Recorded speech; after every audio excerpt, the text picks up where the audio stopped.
Welcome back to all of you guys. I'm your advisor. This is English Foundation channel. Please share this video. Okay, I told you my last class that about subject. मैंने आपको last class में subject के बारे में बताया था कि subject क्या होता है, कि इस दुनिया में जो भी होता है सब सब्जेक्ट होते हैं. ओके, इस दुनिया में मैंने सबसे पहले आपको बताया था कि सबसे पहला किसका जन्म हुआ था. लैंग्वेज आने से पहले सबसे पहले साउंड का जन्म हुआ था. साउंड का जन्म हुआ था. साउंड के बाद में आपका आया था लेटर. लेटर के बाद में आपका आया था वर्ड. वर्ड के बाद में आया था क्लाउज. क्लाउज से बड़ा होता है सेंटेंस. और इसी सेंटेंस में मैंने आपको बताया था पहला subject, second verb, object and complement. Right. Okay, so हमने डिस्कस कर लिए थे, हम डिस्कस कर चुके थे कि सब्जेक्ट क्या है. राइट. सब्जेक्ट क्या होता है, मैं इसका आपको पहचान करा दिया था. ओके, सो टुडे आज के क्लास में हमारा टॉपिक क्या रहेगा, वर्ब रहेगा. क्या रहेगा, verb. Okay, so give heading verb. So give heading verb.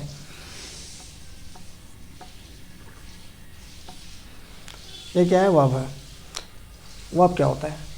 Okay, so first of all I have a question in my mind that what is verb, what is the definition of verb. We will have to understand firstly that what is the definition of verb. आखिर verb को हम लोग पहचान कैसे करेंगे, verb क्या होता है. ठीक है. हिंदी की में हम बात करें तो दुनिया का वह शब्द जिसमें ना लगा हो या ना लगाने से लग जाता हो वह verb कहलाता है. हिंदी में क्या कहेंगे, दुनिया का वह शब्द जिसमें ना लगा हो या ना लगाने से लग जाता हो वह वर्ब कहलाता है. ठीक है. सपोज दैट एग्जांपल देखिए, उदाहरण देता हूँ मैं हिंदी में. हिंदी में हमने कहा हंसना,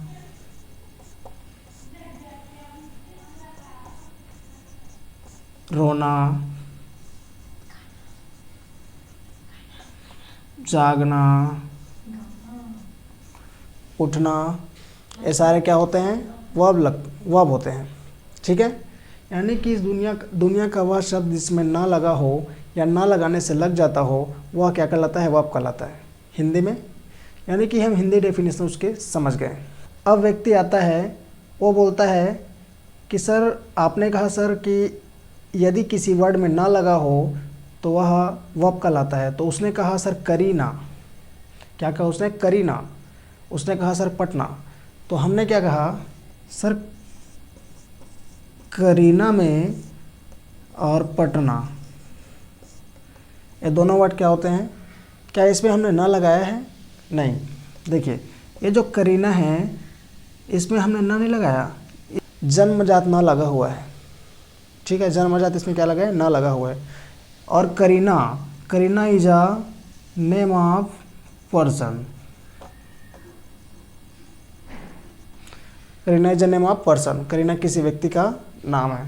ठीक है. And Patna, what is Patna. Patna is a name of place. Name of place. Kareena क्या है, सॉरी पटना क्या है, जगह का नाम है. यानी कि करीना में हमने ना लगाया नहीं, वो जन्मजात ना लगा हुआ है. राइट. जिसमें एक्शन होगा वह वर्ब होगा. यानी कि वर्ब क्या है, जिसमें एक्शन हो. ऐसा नहीं कि किसी भी वर्ड में आप ना लगा दो तो ना लग जाएगा, नहीं. जैसे हमने कहा खेलना. अब देखिए हमने कहा खेलता. खेलता, खेलता में हमने ना लगाया, बन गया खेलना. बन गया खेलना. यानी कि खेलना बोलने से हमें क्या पता चल रहा है, एक्शन पता चल रहा है कि नहीं पता चल रहा है. यानी कि वर्ड को बोलने से आपके माइंड में क्या आना चाहिए, एक्शन आना चाहिए. जिसमें एक्शन होगा वही वर्ब होगा. राइट. एक्शन नहीं तो वर्ब नहीं.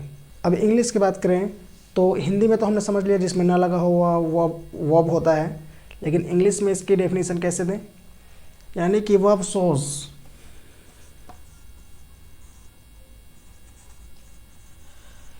वर्ब शोज एक्शन और स्टाइल. वर्ब क्या करेगा, एक्शन या स्टाइल को शो करेगा।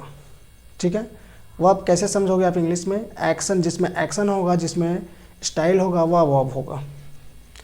इसकी डेफिनेशन हम लोग देखें तो इंग्लिश में इसकी डेफिनेशन क्या कह सकते हैं, a word that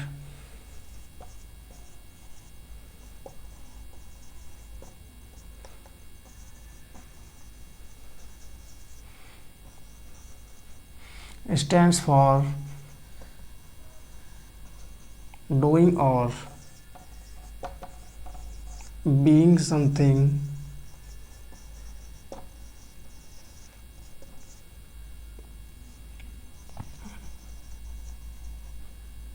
is called verb, right? A word that stands for doing or being something is called verb. Means वह शब्द जो करने और होने पर आधारित हो, डूइंग मतलब करना, बीइंग मतलब होना, वह शब्द जो करने और होने पर आधारित हो, स्टैंड्स फॉर मतलब आधारित, करने और होने पर आधारित हो, वह क्या कहलाता है, वर्ब कहलाता है इंग्लिश की दुनिया में। ठीक है, वह शब्द जो करने और होने पर आधारित हो वह वर्ब कहलाता है। एग्जाम्पल से समझते हैं। फॉर एग्जाम्पल हमने लिखा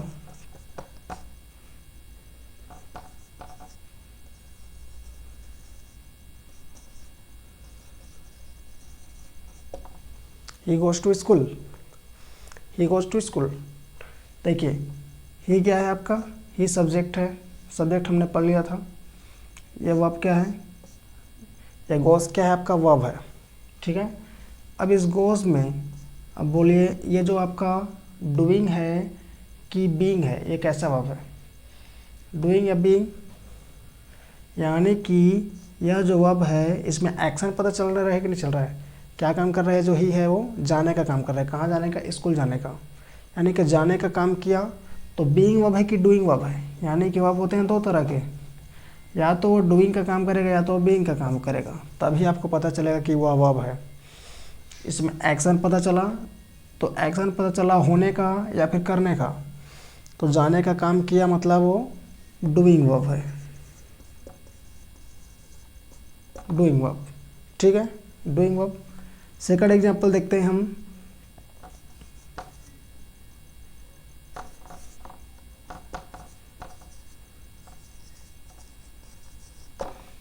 he is a doctor, he is a doctor. अब ही इज़ अ डॉक्टर जैसे मैंने बोला, इसमें देखिए ही सब्जेक्ट है, ये समझ में आ गया। अब ये जो इज है, ये इज वर्ब तो है, इज वर्ब तो है, बट क्या ये डूइंग वर्ब है या बीइंग वर्ब है, ये आपको जानना पड़ेगा। You will have to know that, right. ये आपको जानना पड़ेगा कि ये जो इज है क्या ये डूइंग वर्ब है या बीइंग वर्ब है। इसमें कहा गया है कि वह डॉक्टर है, वह डॉक्टर है मतलब होना, तो होना मतलब ये कैसा वर्ब है, बीइंग वर्ब है। कैसा वर्ब है, बीइंग वर्ब है। यानी कि इस दुनिया में केवल दो तरह के वर्ब होते हैं, यानी कि एक होता है डिक्शनरी का वर्ब जिसको हम लोग डूइंग वर्ब बोलते हैं, वो सारे वर्ब होते हैं मेन वर्ब, राइट।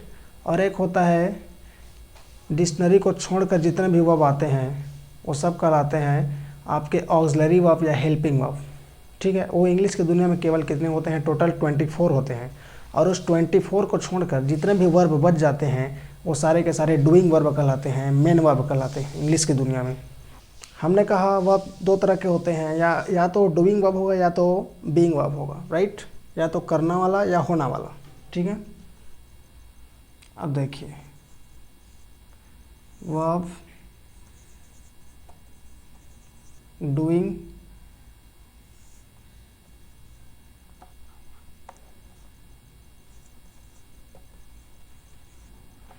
बीइंग। अब ये जो डूइंग वर्ब होता है ये सारे के सारे डिक्शनरी में जितने भी आप वर्ब पढ़ते हैं वो सब डूइंग वर्ब होते हैं। ठीक है, जाना, खाना, पीना, खेलना, कूदना, उछलना, ये सारे के सारे क्या वर्ब होते हैं, डूइंग वर्ब होते हैं। यानी कि डिक्शनरी के सारे वर्ब क्या होते हैं, डूइंग वर्ब होते हैं। इसको हम क्या कहते हैं, मेन वर्ब कहते हैं।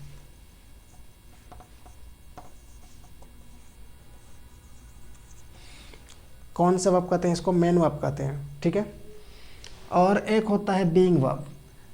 इस दुनिया में अंग्रेजी की भाषा में केवल 24 बीइंग वर्ब होते हैं। इसको हम लोग हेल्पिंग वर्ब के नाम से जानते हैं, ऑक्सिलरी वर्ब के नाम से जानते हैं। इसको हम लोग शॉर्ट में क्या कह सकते हैं, हेल्पिंग वर्ब कह सकते हैं। एच का मतलब हेल्पिंग, वी का मतलब वर्ब, राइट। एक कितने होते हैं, टोटल 24 होते हैं, ठीक है, 24 होते हैं। अब डिक्शनरी के सारे वर्ब होते हैं मेन वर्ब। 24 को क्यों ना हम 24 को जान लें, उसके बाद में जो 24 के बाद में जो बच जाएगा वो सारे के सारे कौन से वर्ब कहलाएंगे, आपके डूइंग वर्ब कहलाएंगे, मेन वर्ब कहलाएंगे, जो डिक्शनरी में आते हैं।